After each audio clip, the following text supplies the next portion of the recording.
All right, people. I am here in my broadcast studio in my home in Pleasanton, California. Looks like the stream is starting up well. I've got a whole new setup here. You can probably see behind me. I've got some Dilbert stuff. I put a plant back there, fake plant, lit it a little bit, working from the corner. I'm getting ready sometime soon to be doing this. I'm going to give a little writing tutorial. Um, why am I so cute? It's hard to say. All right, so this is just a little test of the technology. I want to see if my sound is the same when I go here as it is when I go here. Does that sound the same as that? That sounds the same as that. This sounds the same as that. If so, I believe I've fixed all my technology problems. Let's see if I can scroll through here. Looking good. Looking good. The resolution dips. That's weird. That might be just a streaming caching problem. Same, yay. All right, this is about 3 months of work here to get this all working. Let me tell you what the big breakthrough was. I had been using a big expensive camera, more complicated, more options, but it wasn't stable. The video capture cards, I tried a couple of them. Neither of them could keep the signal stable. But I believe I now have sound and everything. And now that I can jump back and forth from the various inputs, it's going to be awesome. All right, let's go back here.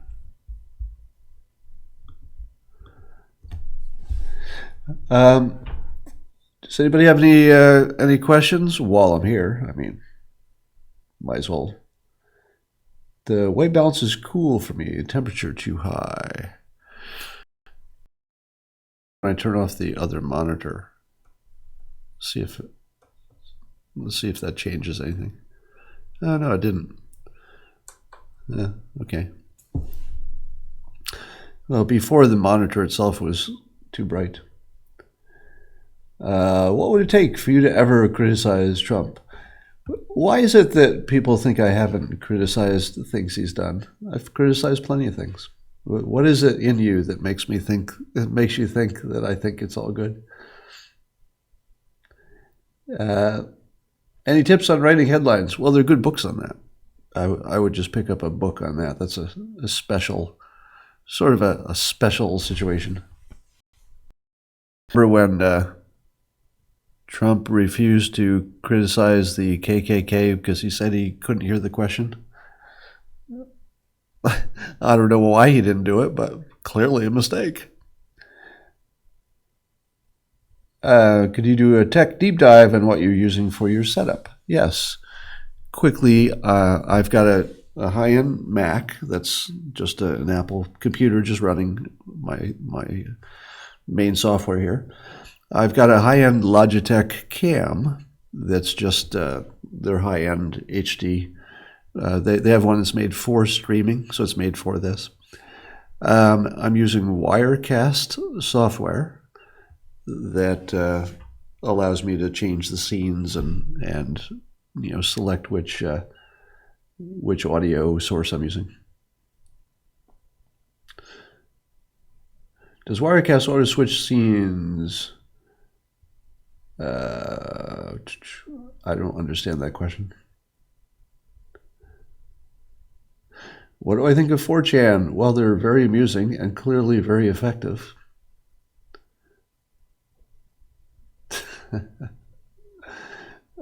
No, I don't think Trump was considering maybe endorsing the KKK while he was running for president of the United States. If you think that the reason he paused was because he was thinking to himself, hey, maybe I will go and endorse those KKK people, that should get me elected, that wasn't happening. Oh, thank you. I'm glad you liked it.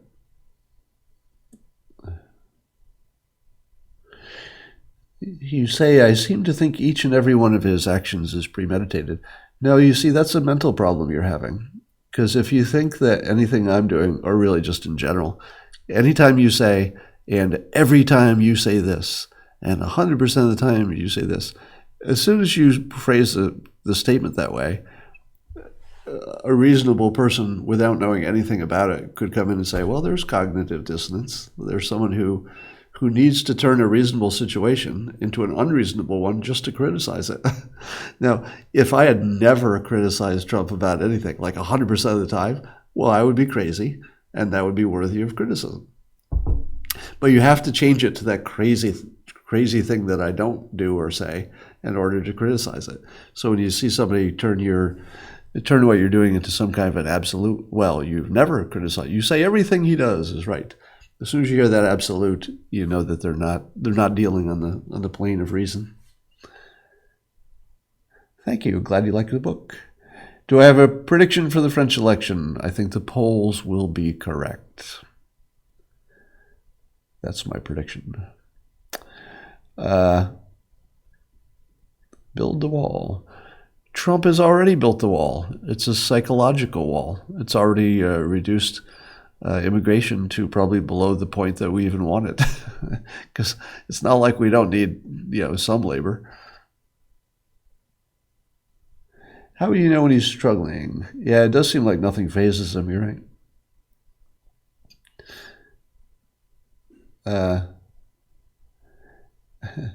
If we're in a simulation, why do we dream? If we're a simulation, we're probably a simulation of a race that had organic reasons for why it did what it did. So we might just be a simulation of something that had a reason to dream.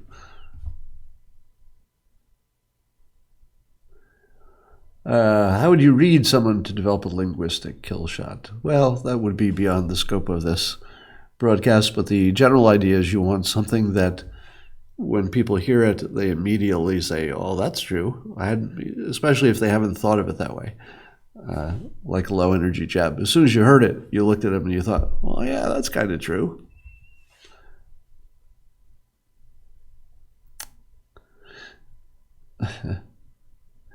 Handwriting analysis, my understanding is it has not passed the scientific scrutiny, but I could be wrong about that.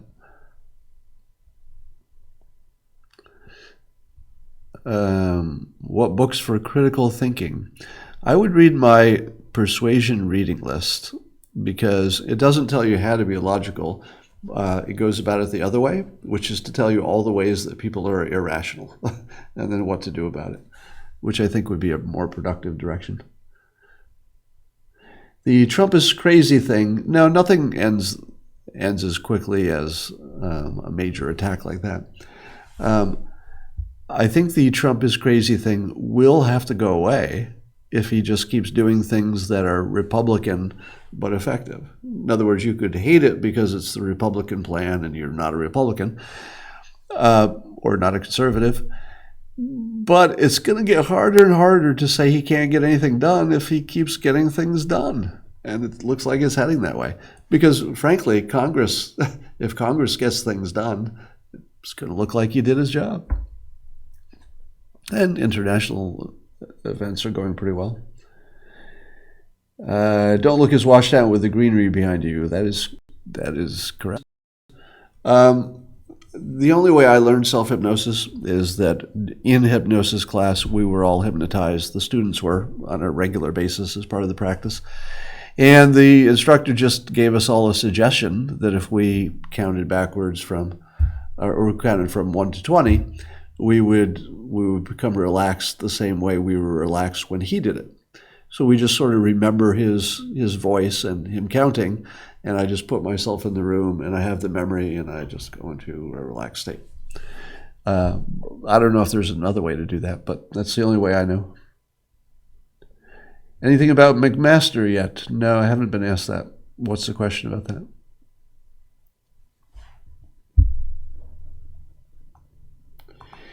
If I wrote a comic today, it would appear in about a month if it's a daily comic, and about 2 months if it's a Sunday comic.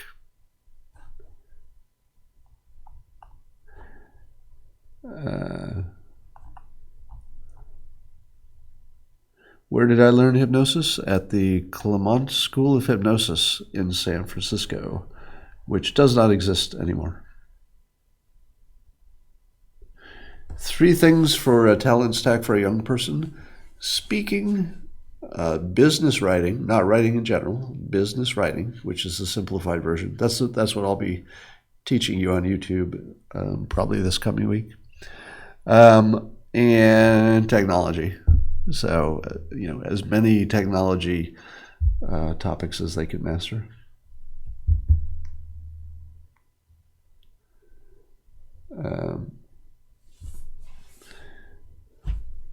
What do people mean by hypnosis? Hypnosis is a relaxed state in which, and this is my definition, by the way, in which you sync up with the hypnotist and you feel comfortable enough, and a pattern has been established where the hypnotist's suggestion just sort of automatically starts happening as if it came from your own mind. The simple version is, you've been in a room and somebody yawns, and you see somebody yawn and you go, oh, I can't help it. Well, that's a case of something that happened in one person's brain translated into an actual physical change in another person. So hypnosis is the more complicated, blown out version of copying a yawn. That's a deeply simplified explanation, but it gets you close.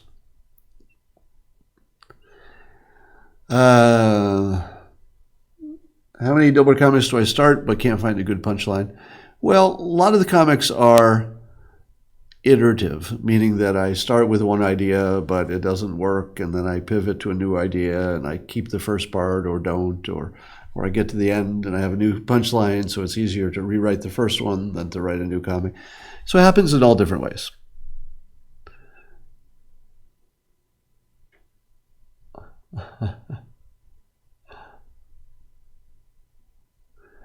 How many comics in the pipeline?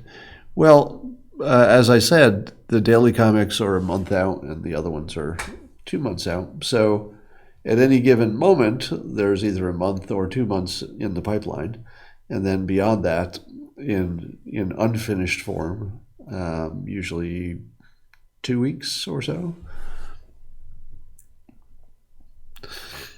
Do you think Trump is doing a good job, or are you disappointed? I would say better than I expected. I actually had pretty low standards there, but I would say better than I expected. Yeah, the North Korea thing, assuming we don't have nuclear war, is amazing. I mean, literally, he would get a Nobel Prize if China puts enough pressure on them to solve that situation.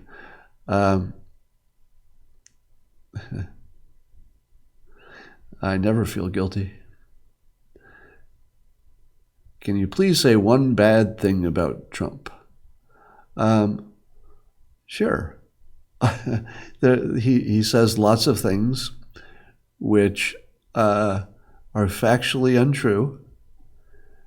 Some of them have, a purpose, and I talk about those. Others, he just isn't too obsessed by the details. So it's an interesting trade-off, because he became president without having deep knowledge in a lot of these topics. So you could argue, well, I guess we thought those were more important than we thought. But it would be true that if President Trump said more things that were accurate and fewer things that were inaccurate, except for the times when he's using hyperbole intentionally. Right? If he's doing it for persuasion, keep doing it because it's obviously working. But sometimes, like with the Andrew Jackson thing and the Civil War, sometimes you just. I have not seen Jordan Peterson, but I think my new rule will be I'm not going to answer any more Jordan Peterson questions on live stream, because I get 3 of them per live stream, and I'm just tired of answering it. Do you think he'll get his tax plan passed? Well, not exactly the way he wants it, just like everything else. Ooh, who are you in the Dilbert world? I'm the creator of Dilbert. Dilbert is my creation.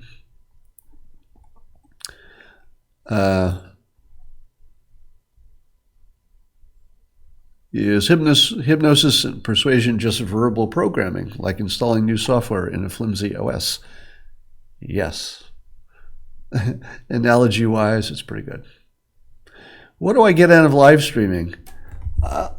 That's a really good question. And this gets you to a system, not a goal. All right. So that you see the book behind you that let's see, I'm pointing to right now. How to Fail at Almost Everything and Still Win Big. It talks about doing things that make you smarter and more valuable and improve your odds in a variety of ways without knowing exactly where it will go. So all this live streaming that I did on Periscope got me to the point where I thought, hey, maybe I could do something on YouTube. Bigger reach, a few more tools, better resolution. So I'm here because of the other thing I did that I didn't know would get me here.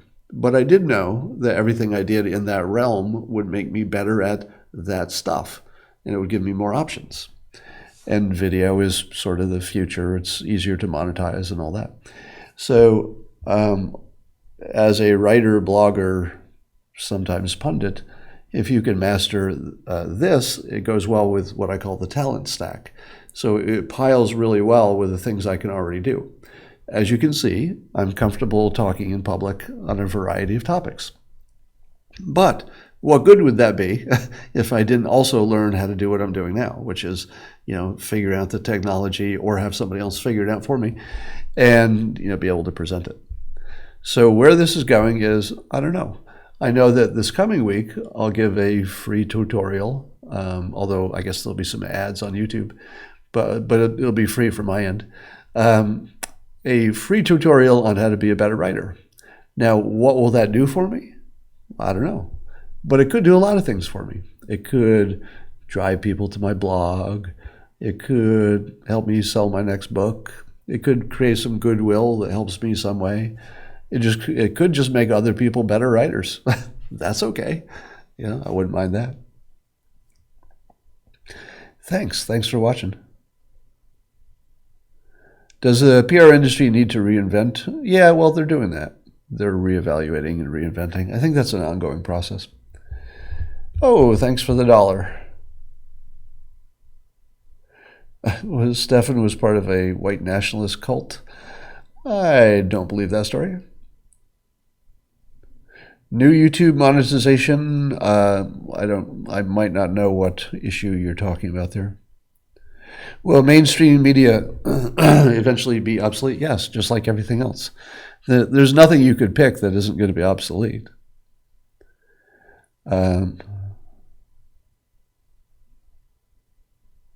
Did you intentionally decide not to do a Twitter post that you were live on YouTube? Yes. So what you're seeing is me working through a system. And part of the system is, oops, I've got to go. Got to take care of something right now. But part of the system is, well, I can't finish this thought. I got to run, and I will talk to you all another time. Bye.